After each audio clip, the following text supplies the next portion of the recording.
think let's start this where most of us are probably the most familiar with, which is we are predominantly a ecosystem that's built on Shopify now.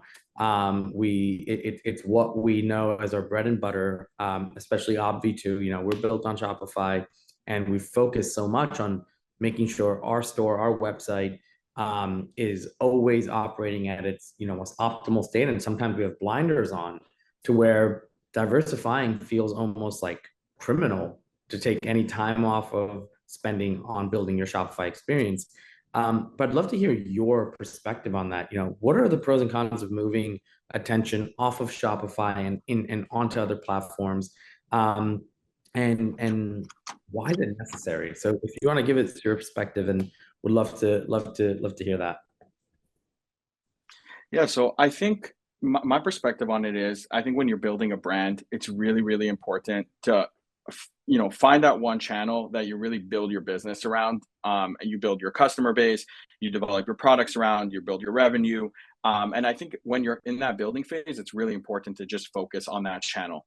But as you have a more established product line, you have a more established brand. I think diversification, it's a few things, right? So it's like now you have leverage because you've built a brand, you built strong items. So now you have leverage that you could use for these other channels. And now you're in a much better position to succeed on these other channels, which sometimes outgrow your original channel, right? So it's not like some people think about it like, oh, this is going to be, this will still be a massive part of my business. But sometimes those diversification channels outgrow your core business, but you were able to do it because of the leverage that you've built. So I think that's number one. I think number two is from a risk standpoint, obviously is the obvious one. I think you want to be a little more spread out. And then I think, one other one that's very often, and as you develop your brand more, it's a lot of like a brand defense strategy when it comes to marketplaces, where it's really important to have a channel because marketplaces have traffic, they have customer bases that like purchasing with those sites, whether it's Walmart, Amazon. And by not being on those sites, especially as you become more well-known of a brand, other people are going to be listing your products there, not going to be showing up the way you want it, not going to be presenting the brand you want it, and losing out on sales. So I think when you think about diversification, I think it's really critical because I think through diversification, you could actually find the channels that could take you to a much greater level. But you don't want to do it too early when it's a distraction before you build your core business. But once you build your core business, I think it's really critical because to take your brand to the next level, because for different brands and different categories, there'll be different channels and different things that'll help you get there. But that's how we look at Walmart for a lot of our brands. I think it's important to kind of touch on this topic a little bit because, and I know I'm going to jump around a little bit on the agenda because you touched on like Walmart, even Amazon, but even like Walmart.com, right? There's probably, and correct me if I'm wrong, but there's probably not a revenue number you need to get to before you should explore these platforms, right? But what is the right judgment of knowing what are some of those signals that people should look for in their brands to say, okay, it's time to look, it's time to diversify? Because I feel like the thing I always hear when I talk to founders, operators, new founders who are like, hey, I want to get into this. They're always like, I'm not going to get on Amazon right now. I'm not going to get onto Walmart.com right now because, I don't want to give them so much money, or I don't want to give them the ability to knock off my product. And so talk to me about right signals, and also if some of these myths, are they true or false? Yeah, so I think when you think about signals more specifically to Walmart, I think the main signals that we see is number one, which is a very common one, is if you want to eventually get into store, right? So if part of your plan is retail, and part of your plan is retail in a big way, there's, in my opinion, no better retailer than Walmart. So I think, if you're thinking about retail, these days it's extremely hard for a brand to get into retail on Walmart specifically without having a presence on .com first.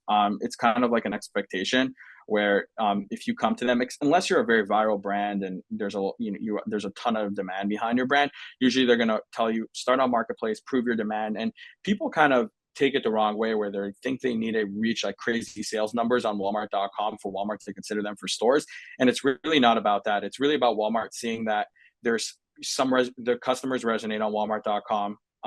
with your brand. It's that you're investing in Walmart as a partner. You spend the time making your .com experience strong and making your pages strong. So that's kind of number one, why it makes sense and when it makes sense to kind of look at Walmart. Number two is kind of an indication is you know, if you're in whatever channel you're in, and there's usually some levers that you're pulling that are driving growth. And I think once you get to the point where there's not so many, there's a limit to those levers. Like you can't just put more dollars behind it and get the return you're looking for. Then it really makes sense to start exploring these other channels, because like with every channel, there's diminished returns at some point. So I think you want to get ahead of those diminished returns. And so that's kind of number two. Number three is, I think, perspective for Walmart, which is really important, is it's kind of like a first mover advantage, right? So I said this 3 years ago, I said this 5 years ago, and it's still a first mover advantage in a way, right? Some categories, much less in other categories. But it's kind of like you launch now, you make sales, you grow your brand on the channel while it's much less competitive. And as the channel grows, so I think when you're thinking about diversification in terms of a channel strategy, it's getting ahead of a channel that has a lot of potential and that is growing really fast. So getting in a little bit early in it. And then I think some of the other kind of signals is like profit shrinking. I think with some other channels, I think specifically Amazon, and it's not to say that with, you're going to make crazy profit on other channels, but with Amazon, like fees keep increasing, advertising costs keep getting higher and higher. So I think when you want to balance your margins a little bit, and again, it's depending a lot on the category and the items that you're selling. I think it's another good way to kind of diversify things. It's a great point. I would touch on one of your points. When it comes to taking some of the signals that you mentioned and saying, okay, I'm gonna take some of these signals and move to one of these platforms. Let's say we're going to Walmart.com, right? And we decide as a brand, okay, it's time to go to Walmart.com. I think for us, it was like we were maybe year 2 or year 3 into company. Also, we're almost a little over 5 years old, so Walmart.com also wasn't maybe as prevalent when we first started versus where it is today. But talk to me about like what that strategy should be from the point of when you've decided now, okay, I'm going to diversify. I want to go to Walmart.com, right? Besides obviously coming to you guys and working through Sellcord to make that process easier, what are some of the dimensions and elements that go into whether it's pricing strategy, product strategy, aligning with your Shopify strategy? Talk through that a little bit. And if you can get specific about certain categories being different than others, even better. For sure. So I think a fundamental that's really important is to understand what Walmart.com is, right? So Walmart.com last year did around over $100 billion in sales, right? So it's a pretty sizable market. There's a ton of sales there. Now, majority of the sales being done on Walmart.com are in the 1P side, right? So it's either items that are in store that are omni, so people are buying them online through the app. It's items that are Walmart's buying the inventory, very competitive pricing, national brands, and all that. Now, when you're coming in with the as a marketplace brand, right? There's two ways you have to look at it. Marketplaces, Walmart.com's growing extremely high percentage. So next year, let's say it'll be 120 billion, whatever the number is, right? Walmart's growing, so there's that margin of growth. Walmart Marketplace is growing I think last year was close to 50%, but at a much larger percentage of growth. Now that growth's coming from incremental sales, new sales to the channel, but also from marketplace sellers taking some sales from 1P suppliers, right? So when you think about kind of Walmart, it's really, you have to think, you look at the shelves and kind of look who you're competing with. And it's not that there's a ton of sales already happening on Walmart.com. Now, if you think from the lens of, could I capture some of the sales that are already there? And then, yes, I'll capture the growth that's coming. You put yourself in a much better position. And so for some brands, it might not be reasonable, but for some brands, it really is. And there's a ton of sales to capture there, because I've seen it the other way around. I have a supplier that used to sell around 500 to 600 million on Walmart.com, and now their business is down to like 300 million on Walmart.com. And that differential is a few different things, but the biggest gap for it is mainly marketplace sellers taking a big portion of their sales because they used to be majority of the category. And now with marketplace, there's room for so much new assortment. Brands making a ton new assortment that's appealing to different customers, and they're taking away a lot of those sales, which is a very significant number for marketplace sellers. That differential in sales. So I see it on both sides. And I think if you're a 1P supplier and you're a 1P brand, you need to kind of think about marketplace in a way how to protect your position. And if you're a Shopify brand that's moving over to marketplace, you have to think of a way to kind of how to capture that. So I think now that that's kind of stated, I think what's really important is look at the shelves, right, on Walmart. What I mean by shelf is every keyword's its own shelf, right? Look who you're competing with, right? And then really try to see how you're gonna, the categories that have a lot of volume, how you're gonna kind of differentiate yourself and what the value is there. And you'll find that there's a lot of gaps. On Amazon, there's going to be much less gaps because for years, sellers have been working on filling those gaps. On Walmart, sellers haven't necessarily been filling those gaps. So you'll see a ton of gaps. And I think it's really important to really find those gaps and work on filling them. And it could be with the same items you have, just how you position it, right? So let's say, for example, you sell shampoo. Walmart, there's a ton of volume going to the regular shampoo, but you have a unique shampoo for, skin health or whatever.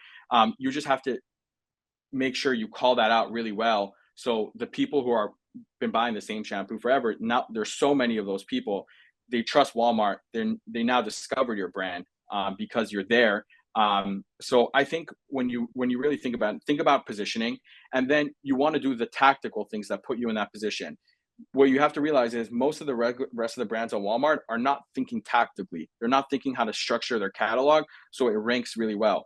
But if you think about how to position your items so that you fill those gaps in the market, whether it's certain features that current brands aren't highlighting, certain price points that they're not hitting, certain pack sizes, whatever the value is, and then you take the tactical steps to get your item the eyeballs that it needs.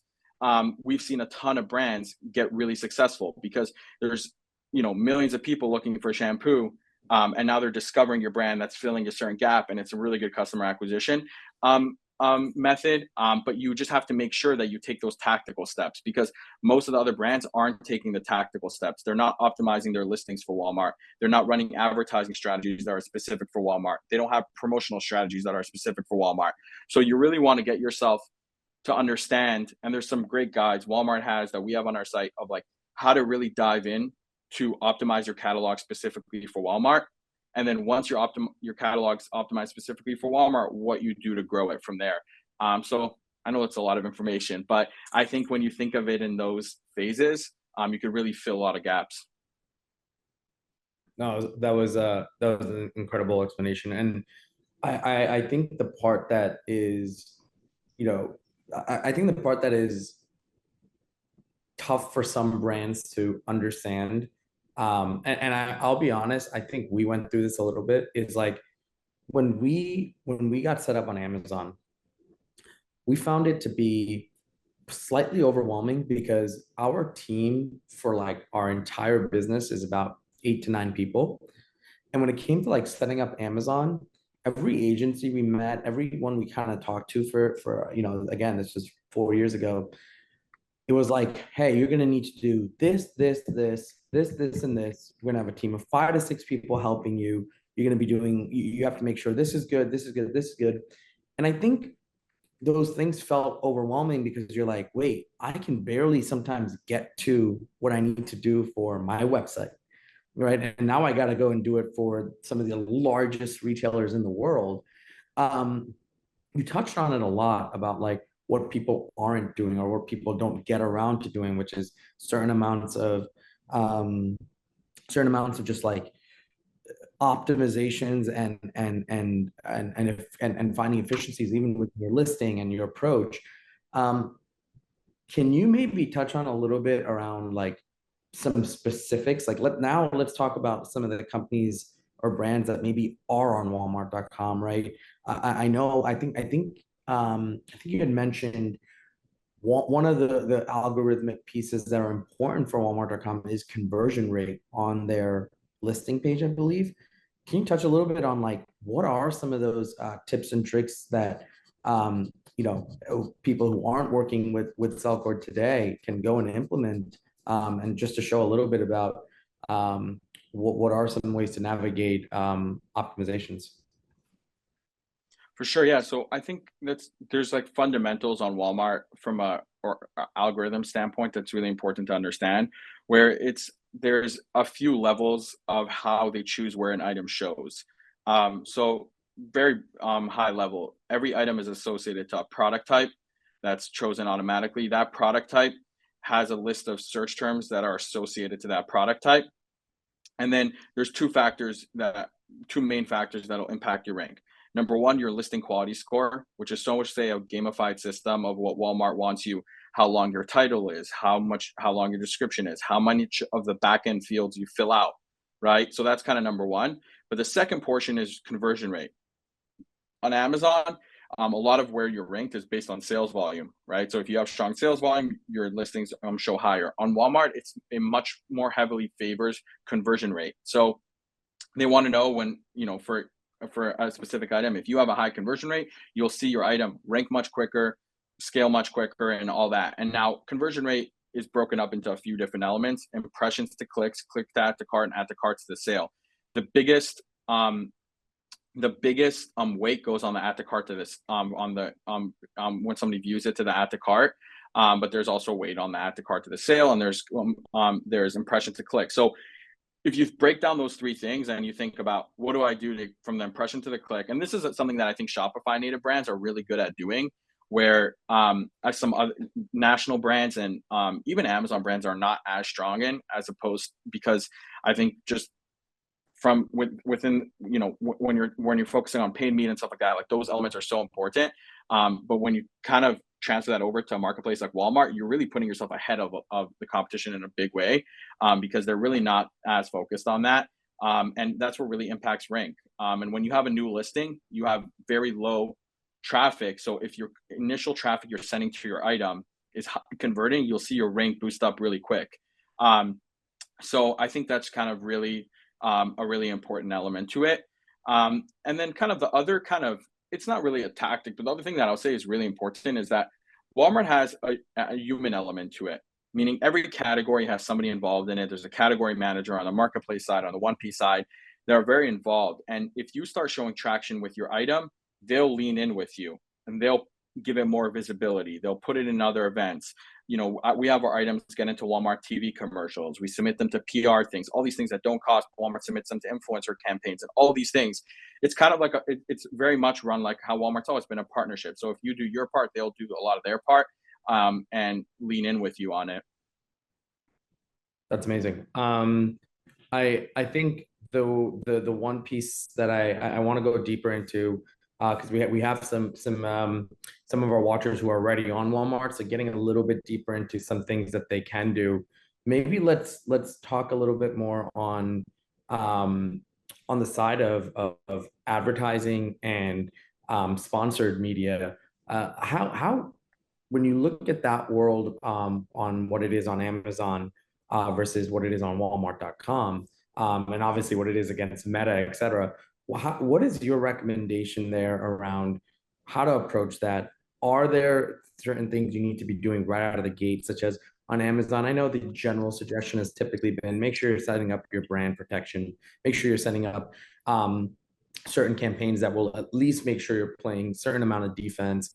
Such certain, it's kind of similar to Google. What's that golden rule or rules at Walmart.com when it comes to sponsored media and brand search, et cetera?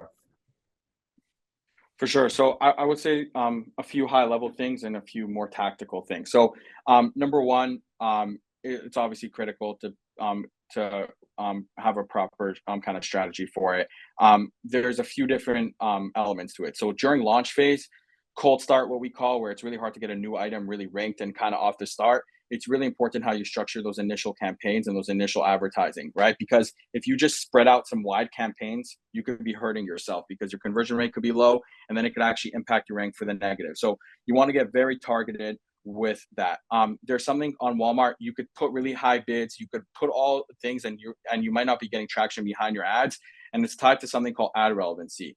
I could have two brands that sell collagen, one brand bidding $5, one brand bidding $1, and the brand that wins $1, bidding $1 might win, even though it's a second price auction where it really works off of the highest bid. But if your ad relevancy isn't high enough, you're not going to get the bid. And it's kind of goes with Walmart's whole method of just really putting an emphasis on conversion rate, because they want to make sure things are really relevant. So you really want to structure your campaigns in the beginning where you're giving Walmart good signals. Don't worry as much about the return in the beginning, where you're giving Walmart those good signals. If you're giving them the good signals, you'll see you're winning a lot more bids at a lot better prices. So I think that's a very important kind of tactical step you could make sure of. Number two is don't spread your campaigns too wide right in the beginning, again, because it can impact your conversion rate, which can negatively impact your rank. Number three, you don't have as much of the capabilities as you do on Amazon with negative targeting and some of the other things. And probably I don't have experience with social, but probably some of the capabilities you have with social and audience targeting. If you are very focused on audience and a very specific, you're going after a very specific customer segment and all that, you're now able to run display on Walmart at no minimum budgets. It used to be you have to spend like $100K a month to be able to run display.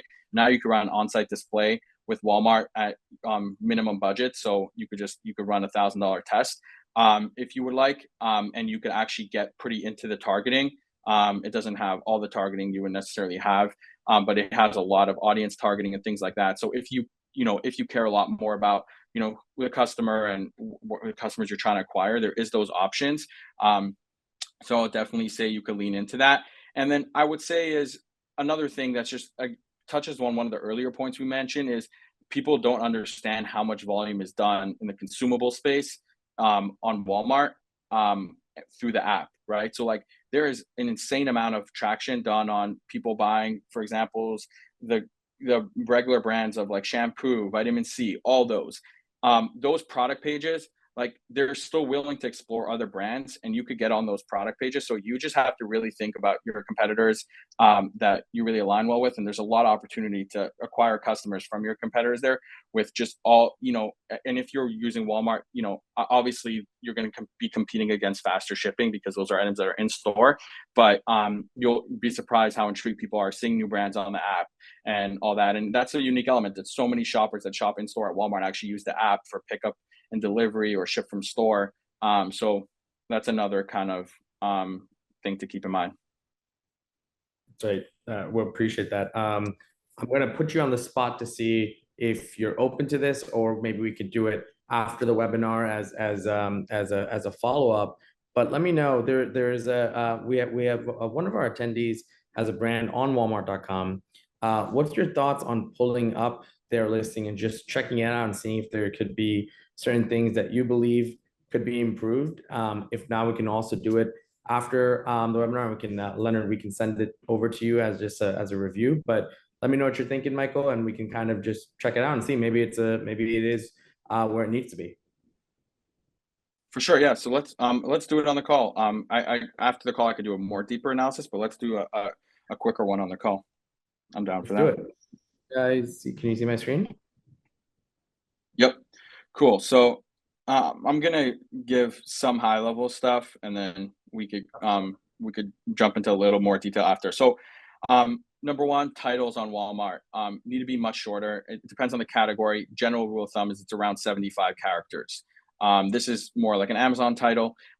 You want to stay around 75 characters. It makes it hard. It impacts your listing quality score, and it makes it hard to rank. So I'm going to go through these very quickly, but that's kind of high level on that.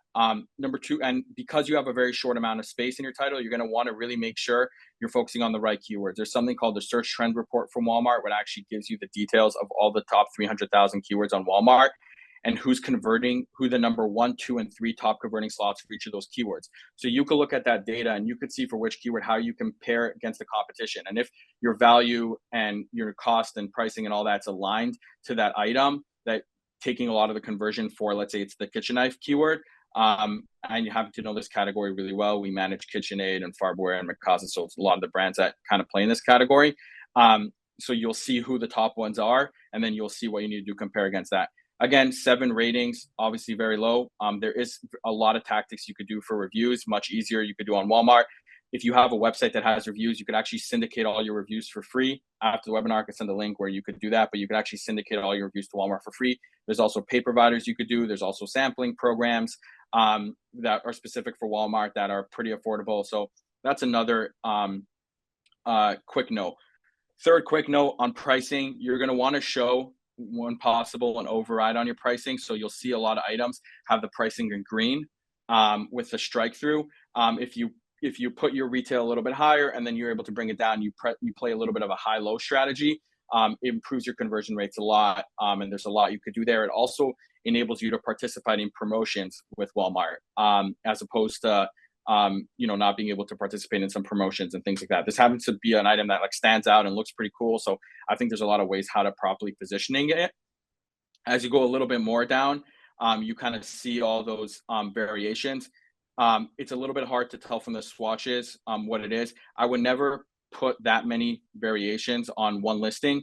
A cool thing about Walmart is it's not that hard to win, so to say, shelf space, as opposed to Amazon. Like it's hard to win shelves, much harder to win shelf space. So when you have your listings more split up, it's ability for you to have more real estate on the page. For example, on Walmart, there's the few top keywords are driving by far majority of the volume, right? So when you think about those 3 to 5 keywords, you want to make sure you're showing in those keywords, and the more space you have on those keywords, the better you perform. So plus it lowers conversions when you have too many options. When you think about colors, it's better to use swatch images that are actually colors rather than the image of the item, because it's hard to see. We did a lot of split testing with that. So that's kind of another thing to keep in mind, but you definitely don't want any that you have to press view more to expand. I would say probably you make 2 to 3 listings out of this. So that's kind of a note for that portion of the listing. When you scroll a little bit more down, with Walmart, there's something called the Pro Seller Badge, which is next to your seller. Again, there's some criteria which is now changing that you have to hit to get that. It helps your conversions rates a little bit, but it also gives you a discount on fees. So that's important. Now for product detail, this is like an Amazon description used. Again, it's going to give you low listing quality score. I'm not sure what your listing quality score is. 2 things about listing quality score. You could have a good listing quality score and still have a bad optimized listing. But if you have a bad listing quality score, if it's not above 95, you're really hurting yourself. So there's a lot of things that could be done here, but more important than that is you're going to want to use below the fold content when possible, especially when you're a little bit more. I don't know if this is a premium. It's not necessarily a premium price point. It's just that there is a lot of knife sets, obviously, that are cheaper. And obviously, you just want to call it the values.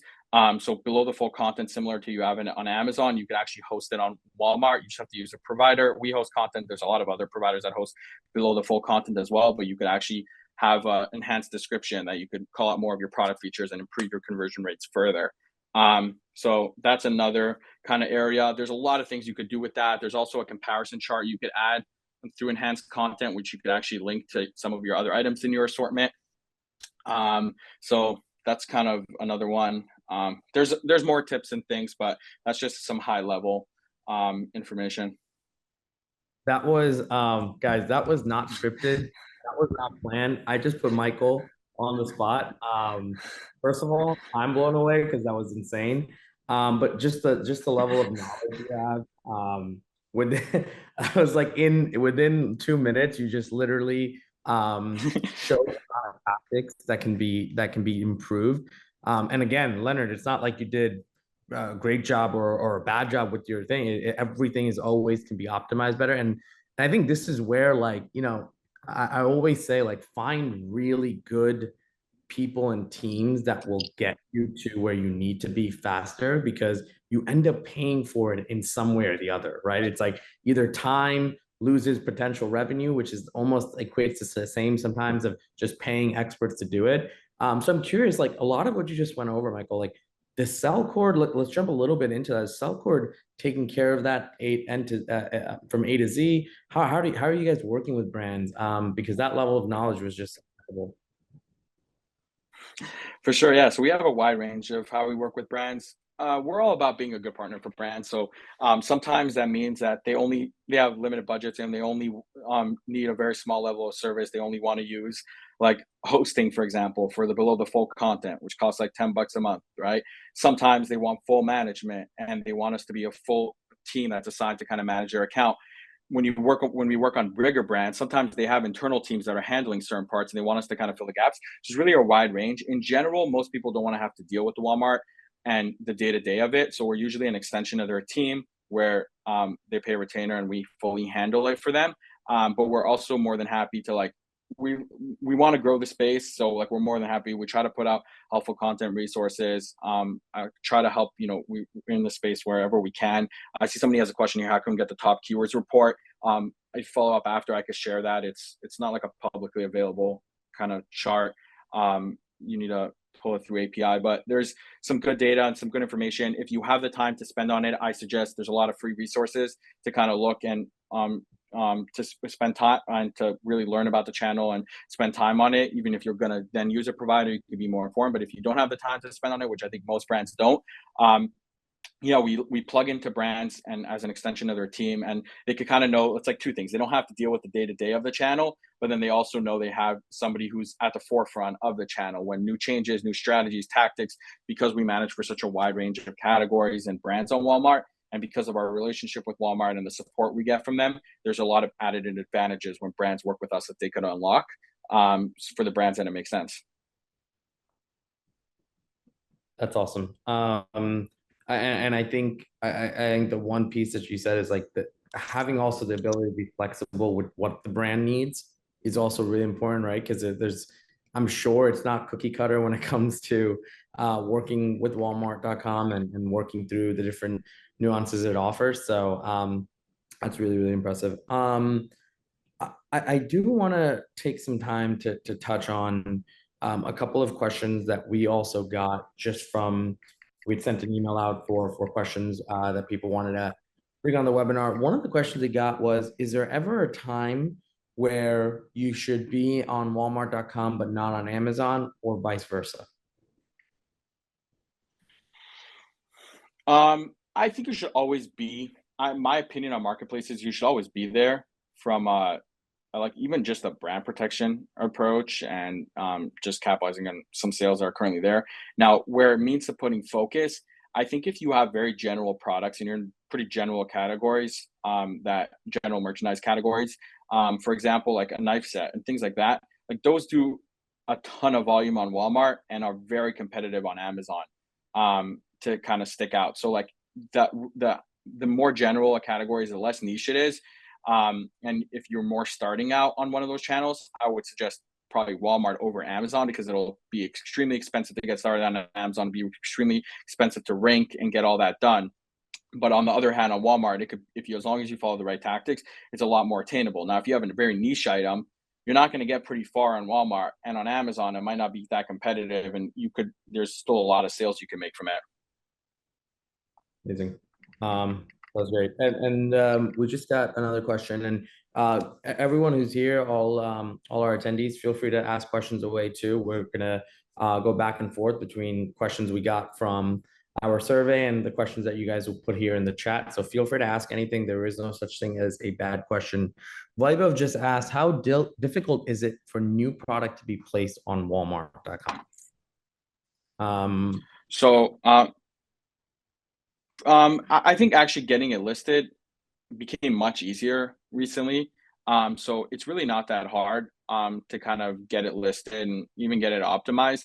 It's pretty seamless. I would say if it's your first time doing an item, it might take a few hours to like do the listing, optimize it properly, and get it up, but it shouldn't be much more than that. Sometimes, like with any channel, there's some errors, there's some, technical things to kind of work through, like with any channel. Yeah, but I would say it's really not that hard.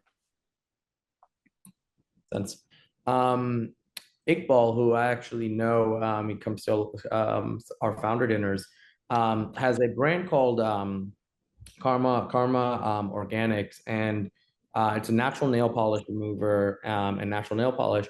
And he's actually does extremely well and super successful on Amazon, but not on Walmart.com. And I think he's basically asking, like, what's the first step here? Is it to Michael come to you maybe and you look at their brand and see what steps they can take with you? Yeah, so I would say I would probably have to take a look at that because those categories, they're very dominated by store brands. I think it comes to some of our other points, like we have to be really clear about showing the value compared to someone who we're competing with, and carving out a kind of section of the market. So I would have to take a deeper look at it. I'm more than happy to. I love looking into kind of newer kind of niche items and seeing kind of opportunities there. But yeah, I mean, those categories have so much traffic because there's so many people that buy those kind of, so to say, nail polish remover essential items that they're buying in store and they buy through the app. So there's just a ton of eyeballs there. Now, if you could convert those eyeballs to customers for a marketplace brand, is is is a challenge. And in some items, in some categories, it's easier, but we have to really take a look at that. So Iqbal, we'll be obviously sending out information to connect with Michael. And then we can also happy to always put you in touch directly. Great answer there too, because it's not just also extremely cookie cutter. It is dependent on categories and whatnot. So excited that Ken, great question here. The Ken asked, how is the comparison of FBA versus fulfillment by Walmart? Are there difficulties and nuances there? Yeah, so I would say it's very similar. A lot of the people that are built out Walmart fulfillment are from the Amazon FBA side of the business, but also Walmart has their world-class logistics. So there's a lot of innate capabilities that they have. I would say it's very similar in how it's structured, how it's priced. It happens to be 15% cheaper on average than Amazon is what we've seen. So it's a little bit cheaper, a little bit more affordable, but it's growing really quickly, adding in new DCs all the time. The program's scaling really quickly. So, I think a lot more newness comes to the program and much quicker. Cost wise, it's just a little bit more efficient, but otherwise, it's pretty similar. They also have like options like merchant, multi-channel fulfillment. So, like if you send it to Walmart, you could also use them to fulfill some of your other channels, and things like that. Great call outs there. And another question, which was that came in, which was, what is the maximum percentage of spend that typically gets allocated to Walmart.com versus an Amazon? And I'm assuming this is asking if you're spending 10K a month on Amazon ads, about how much typically would something like Walmart.com be, and allocations you've seen. For sure. So it really depends on the category, right? Different categories have higher penetration of ad spend needed to really drive them. I think when you think about sales percentages, if whatever you're doing on Amazon, this is kind of general, people say is around 15%. You should try to target on Walmart, which is kind of realistic based on the size of the market. Again, to target 15%, it would need to be that of your sales on Amazon, it would need to be you have a strong assortment, you have a larger assortment, pretty general categories. But I would say the percentage of sale, the easier portion to way to answer is a percentage of sales on Walmart that usually allocated to advertising is usually anywhere between 5 to 15% on average. Most marketplace brands will be closer to the 15% of their sales is attributed to of Walmart sales to advertising and is allocated to advertising. I think when you compare it to Amazon, that means their spend is usually 10 to 15% of what they're spending on Amazon, just because the amount of sales, it's you always tied to how much sales they're making is how much spend they'll do. So, but it's really category specific. Some categories just need a lot of spend in the beginning to build up, but it's just not sustainable long term. Some category, in general, ad costs are much lower on Walmart than they are on Amazon, but it's getting more expensive. So That makes sense. And then in terms of what being on Walmart.com and what presence it has on something like Google Shopping, and even ranking in general, have you seen it to have similar or a growing prowess compared to like an Amazon, which almost feels like it's Google or your brand or your website being number one, and then Amazon's almost right there on page one with you. Have you seen kind of SEO benefits through Walmart, just being present on Walmart too? that's a great question. So, if you look through Walmart's, it's something called style guides, and a lot of you're probably thinking like when I was talking earlier, like why do they care so much about shorter titles or these details? A lot of it's because they need unique content to be ranked high on Google, and so we see a lot of impact from that. That's number one. Number two is Walmart spends a ton of money on Google.